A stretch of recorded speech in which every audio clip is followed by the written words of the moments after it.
Reka nsubire ndaguhe ikaze nshuti munywanyi wacu ndaguhe mwiriwe canke mwaramutse bivanye naho muherereye kuri mwe mwese mumviriza amakuru n'ibiganiro dutambutsa kuri mbonesha kure yacu ari nayo yanyu ya Burundi News TV. Ndabwira ukuri muri aka gatondo kwigenekerezo rya 25 kigera mu mwaka wa 2023 aho turi mu misi mikuru isozera umwaka gushika ubu rero amakuru akomeye cyane yeje kudushikira nuko abahanuzi b'umukuru w'igihugu nyene Cubahiro General Major Evariste Ndayishimiye bajeje gufata ingingo ikomeye cyane niyo kumubuza kuja mu masengesho yiwe muri Cankuzo kuko ibintu bihejeje gukomera cyane kandi birashobora kuba bibi cyane umwanya ku mwanya. Munyemerero ayo makuru nari twabateguriye tuze kuyagaruka ko mu buryo bw'idonido. Reka nsubire ndaguhe ikaze nshuti munywanyi wacu kure yumviriza amakuru yacu uherereye irya nino ku migabane y'amakungu ya kure, abatwumviriza muherereye irya nino mu karere k'ibiyaga binini kandi ndaguhe ikaze nshuti munywanyi wacu kure yumviriza amakuru yacu uherereye nga mu gihugu cacu c'u Burundi mu makomine agiye atandukanye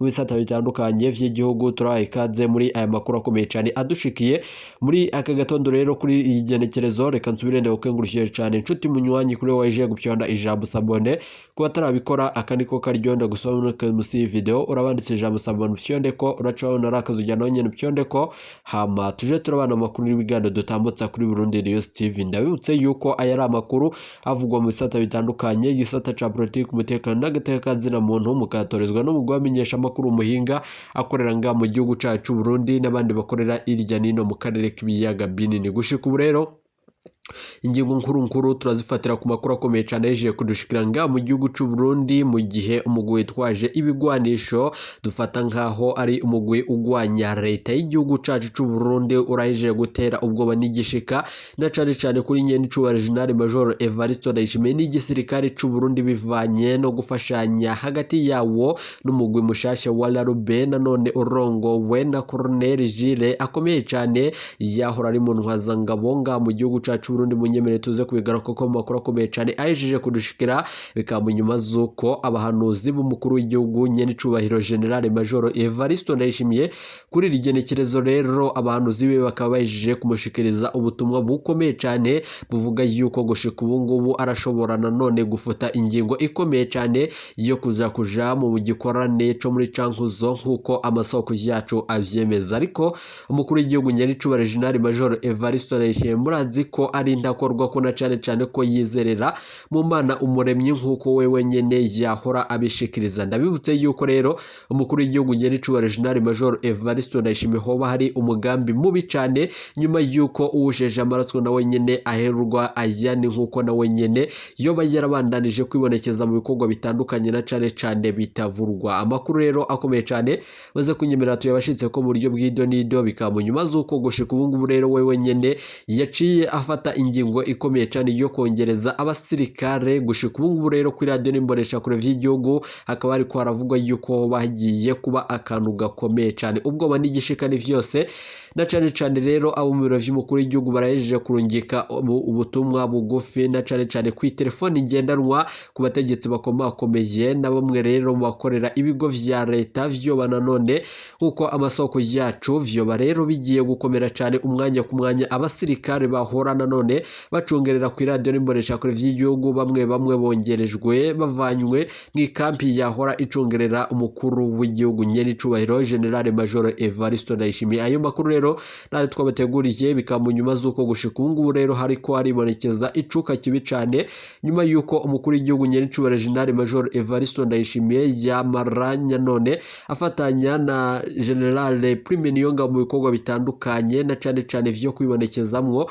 na cyane mu bijanye no kurongora igisoda. Ndabibutse yuko ariko umubano wabo utamerewe neza muri iyi misi. Ndabibutse yuko rero ibigiye kuba nga mu gihugu c'u Burundi ariko umushikiranganje wa mbere Gervais Ndirakobuce bataziranda kugarika umwanya ku mwanya arashobora kwihagira ubutegetsi. Ni nyuma yuko rero ikudeta irashobora gutangazwa mu gihe vyo bibaye ngombwa yuko Gervais Ndirakobuce bataziranda kugarika aronse akaryo ko kwishikira kuri radio n'imbonesha kure vy'igihugu nyuma yuko n'inkuru itariko iravugwa ko rumwe n'abatari bakeyi ari uko nanone umugwi wa Lady Tabara nawe nyene woba ugiye gufata ingingo ikomeye cyane nyuma yo kuronka intererano. Ndabibutse yuko rero n'umwari wa M23 uherereye muri Republika Iharanira Intwaro Rusangi ya Kongo wewe nyene utomora yuko nyene Cubahiro General Major Evariste Ndayishimiye yahemutse cyane na cyane ko yibonekeje kumubeshi bica vyumvikana rero yuko uyo muhari abawugize gushika ubu ngubu rero basigura yuko niba nyenicubahiro General Major Evariste Ndayishimiye yarashimye kubirukana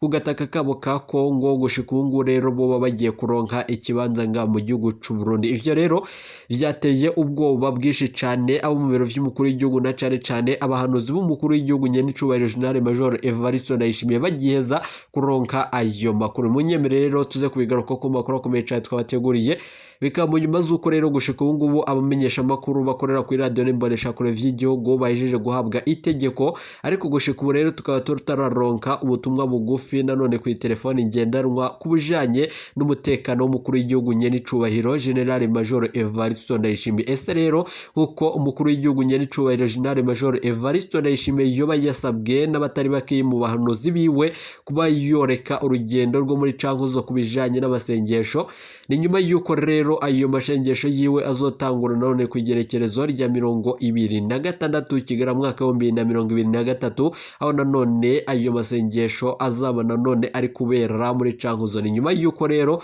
amakuru akomeye cyane ahejeje kudushikira ari amakuru ateye ubwoba ko umwanya ku mwanya nyenicubahiro General Major Evariste Ndayishimiye murashobora kumvireza ikintu kibi cyane gikomeye. Bamwe mu basirikare rero barahijeje kugambana bivanye nuko abasirikare babonetse nkuko abanyagihugu nanone batomora ku gitero cagabwe ku ijoro ryo kuwa gatanu rishira uwa gatandatu. Bikavugwa yuko rero ico gitero carimwo abasirikare bambaye imyambaro y'igisirikare c'u Burundi. Ivyo rero bikaba vyaraciye bitera ubwoba na cyane umukuru w'igihugu nyenicubahiro General Major Evariste Ndayishimiye kumbure bica vyumvikana yuko bahari umugambi ukomeye cyane nyuma y'abasirikare batari bakeyi bajeje guheba igisoda. Gushika ubu rero amakuru akomeye cyane yeje kudushikira arateye ubwoba, nivyo rero tugira tubasigurire kandi dutange umuco kuvyerekeranye n'ayo makuru abariko arakwiragizwa ngaha mu gihugu c'u Burundi. Ku mbuga hwaniro hariko harakwiragizwa amakuru ajanye n'uyu mugwi wa Lalube uhejeje iminsi itari mikeyi ushinzwe na cyane n'abategetsi bakomakomeye bivugwa yuko bagizwe n'abahevye igisirikare c'u Burundi, aho uyo muhari nanone uvuga yuko rero woba ugira ufate ingingo ikomeye cyane mwijoro ryakeye rero isa nanone 2 z'ijoro, aho watangaje yuko nanone ubutegetsi bwa Gitega bwoba bugiye nanone gushirwa mu minwe yabwo. Ni nyuma yuko rero uriko woba watanguye gufashanya n'umugwi wa Red Tabara hamwe n'umari wa M23, ariko amakuru yemeza yuko woba uriko urafashanya n'umari wa M23 abamenyesha makuru bacu bariko baratugira amatoza. Gusa rero ivyo nibiriko birakwiragizwa n'abategetsi b'u Burundi na cyane abari ku micungararo y'ikibira nkuko bivugwa n'amasoko yacu yegereye iyo dossier. Tukaba rero twagerageje kurondera kuri telefone ngendanwa kugira ngo rero dutange kandi tumenye umuco kuri ivyo. Nanone uwurongoye uyo mugwi nanone wa Lalube yashimye kugira ico ashikiriza kuvyerekeranye n'ayo makuru yuko boba bariko barakorana n'umari wa M23, ahubwo ayandi makuru akomeye cyane umwe muri abo baryango amenyesha yuko ari ubwoba igihugu c'u Burundi gifise yuko coba carahemukiye umari wa M23, kikaba gifise rero ubwoba yuko umwanya ku mwanya turashobora gusukwa ko umucanwa. Ni nyuma yuko rero amakuru akomeye cyane yeje kudushikira ari amakuru ateye ubwoba.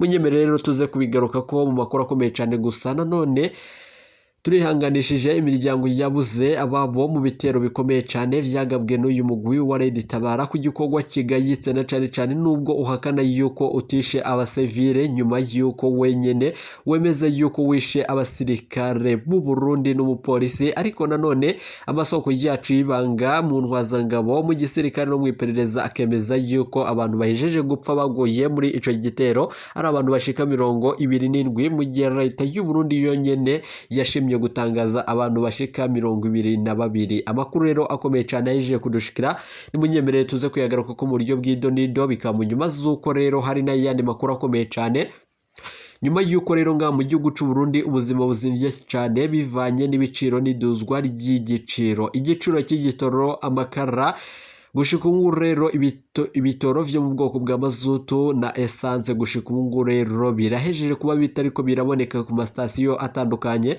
bivanye nuko rero ababijejwe batariko barabishira mu ngiro. Ni nyuma yuko rero bitwaza yuko ibijanye n'amafaranga mvamakungu amadolari atama aboneka nga mu gihugu c'u Burundi, ariko rero kumbure bica vyumvikana yuko igihugu c'u Burundi intwaro ya CNDD-FDD harimwo igipfungu cishi cane bivanye nuko tuganuka nanone ku mwanya wa nyuma mu bihugu vya Afurika biriko biribonekezamwo ibikorwa bitandukanye na cane ivyo kubura nanone ibikorwa vyo duteza imbere mu gihe igihugu c'u Burundi cama kivuga yuko dufise nanone kuzoshika ku iterambere mu mwaka wa 2040 canke mu mwaka wa 2060. Akaba rero ari yo ntumbero dufise, ariko nanone bica bigorana kandi bikumvikana yuko tutozoshika kuri iyo ngingo mu gihe rero intwaro ya CNDD-FDD ibandanye nanone irongora kandi itwara abanyagihugu muri iyi ngendo. Irashobora rero guhindura ingendo kuko nanone bishikirizwa na Parise mu nyuma yuko Ndikumana rero ariko ashikiriza n'abandi batari bakeyi mu bihangange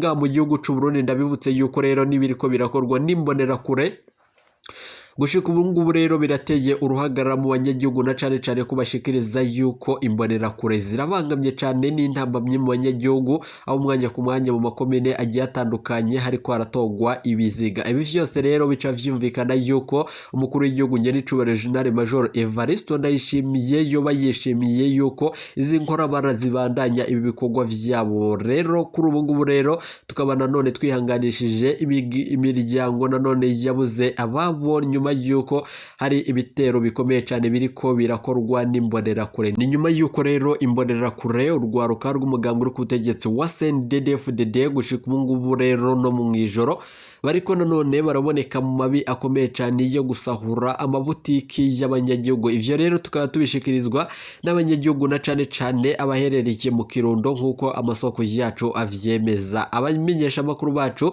bagendereye nanone mu Kirundo bakaba bashikiriza yuko gushika ubu ngubu rero abanyagihugu bagaragaza amubabaro yuko imbonera kure zibamereye nabi cane na cane mu ijoro, ubwo nanone hariko igitero na cane bica vyumvikana yuko kutavuga rumwe n'umugambi uri kutegetsi wa CNDD-FDD wewe nyene ariko arakubagurwa akatangira amahera atagira ingano. Ni nyuma yuko rero amakuru akomeye cyane yeje kudushikira bica vyumvikana yuko rero umugambi uri kutegetsi wa CNDD-FDD woba ugira nanone wikure ko inyamaswa usigaze intama nk'uko vyashikirizwa na Colonel Senateri Reveriyano Ndikuriyo umunyamabanga mukuru w'umugambi uri kutegetsi wa CNDD-FDD ubwo yabishikirizaga aherereye muri Kayanza. Nyuma yuko rero amakuru akomeye cyane yandi ajeje kudushikira mu ngoro y'umugambwe biravugwa yuko rero zimwe mu ntwazangabo ziri mu mugambi uri kutegetsi wa CNDD-FDD zishikiriza yuko rero ibiriko birakogwa n'imbonera kure urugwaruka gushika ubu rero ari ibintu biteye ubwoba. Umwanya ku mwanya birashobora kudukwegera akarambaraye.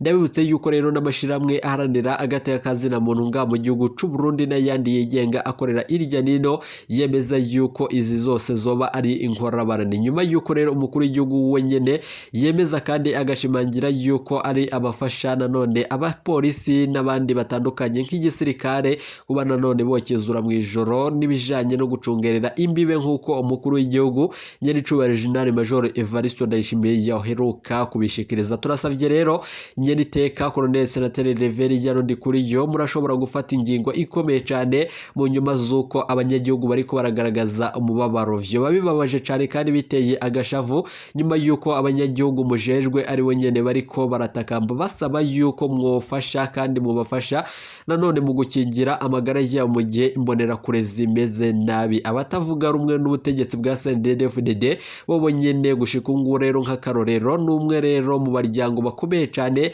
baherereye mu gisagara i Bujumbura, aho nanone aherutse guterwa n'izo mbonera kure, aho nanone zariko ziri mu ndirimbo zikomeye cyane ziyamiriza na cane umugambwe wa CNL wa mbere utavuga rumwe n'ubutegetsi. Mu nyuma z'uko rero ndabibutse yuko baranateguwe n'umugambi ukomeye cyane wo kugandagura umushinga amateka Agathon Rwasa. Ariko ndabibutse yuko rero Agathon Rwasa nanone yahora ari umusirikare akomeye cyane gushika ubu ngubu rero atisukirwa uko bibonetse vyose. Bica vyumvikana rero yuko nko kwigerekerezo rya 12 nk'akarorero umwaka wa 2023 hari mu kwezi kwa 12 aho nanone humvikanye yuko umwana wa Agathon Rwasa yategerewe mu gisagara ca Bujumbura ubwo nyene yariko arava kwishure. Inyuma yuko rero vyumvikanye yuko Imana yaciye icinga nanone izo mbonera kure zikaba zitaragize ico zishikiriza. Ariko rero sizo nyene na cane ko ziba ziriko zirafashanya n'igipolisi bivanye n'itegeko rikomeye cyane abo bapolisi bacu babahawe. Ndabibutse yuko rero ibi biriko birakorwa inkozi z'ikibinga mu gihugu c'u Burundi zirakingirwa na cane uvuga rumwe na bamwe nanone bakomakomeye bari mu mugambwe w'ubutegetsi wa CNDD-FDD arashobora guhabwa ikibanza. Ni nyuma yuko rero gushika ubu ngubu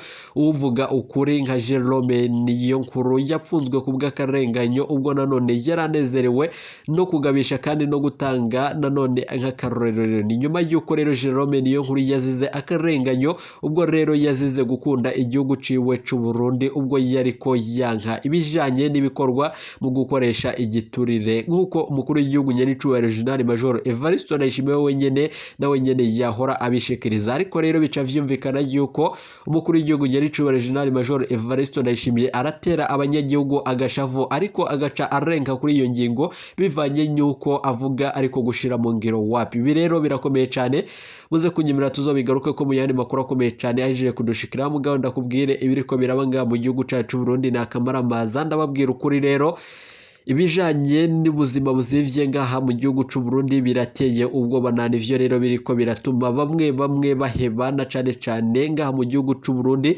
Ndabibutse yuko rero mu bijanye n'ubuhinga no mu bijanye n'ubuvuzi ngaha mu gihugu c'u Burundi umurundi wese gushika ubu ngubu rero ategerezwa kuja mu makungu bivanye nuko ngaha mu gihugu cacu Burundi atakiriko kiraja imbere. Ibijanye rero n'impuzi zotegerezwa kugaruka zishika ngaha mu gihugu c'u Burundi gushika ubu rero bejeje kumenyekana yuko zimwe zice zifata ingingo ikomeye cyane yo kwigumira mu makambi atandukanye nubwo naho nyene ubuzima butoroshe. Gushika ubu rero nkuko twababwiye mu funyo twababwiye yuko ubuhanuzi nanone bw'umukuru w'igihugu nyaricubahiro General Major Evariste Ndayishimiye bahejeje kumubwira yuko yokongereza umutekano kuri radio n'imboneshakure vy'igihugu kuko ibiriko biraba ari akamaramaza. Birateye ubwoba na cane ko ubwoba n'igishika ari vyose ibishobora gukorwa n'umushikiranganje wa mbere Gervais Ndirakuboce batazira ndakugarika kuko vyaboneka mu bindi bihugu bitandukanye canke nga mu gihugu c'u Burundi ubwo nanone bahagarikaga umutima w'umuhisi Perezida Petero Nkurunziza. Gushika ubu rero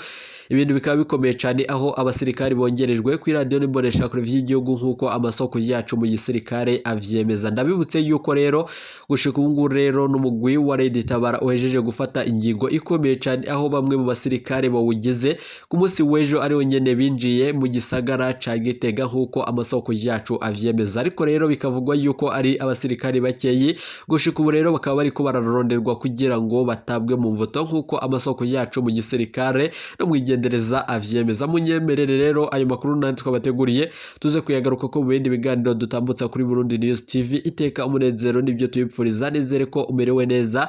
Bikaba mu nyuma z'uko rero umukuru w'igihugu nyaricubahiro General Major Evariste Ndayishimiye ariko nanone arangirwa kugirira urugendo muri Cankuzo ku igenekerezo ry'ejo ku igenekerezo rya 2026 kigera mu mwaka wa 2023 ubwo nanone azoba ari mu bikorane bitandukanye muri Cankuzo nanone bijanye nanone n'amasengesho y'umukuru w'igihugu nyaricubahiro General Major Evariste Ndayishimiye akorwa buri mwaka. Ni nyuma yuko rero turibuze kubashikiriza mu yandi makuru akomeye cyane twabateguriye tibuje kure abanyagihugu. Gushika ubu rero murafise akaryo ko kuturungikira ubutumwa kugira ngo tuyage kubiriko biraba ngaha mu gihugu cacu Burundi. Ntimuje kure ibiganiro vyacu nakagaruka abamenyesha makuru bacu b'abahinga bariko baratugira amatoza. Iyi ni Burundi News TV.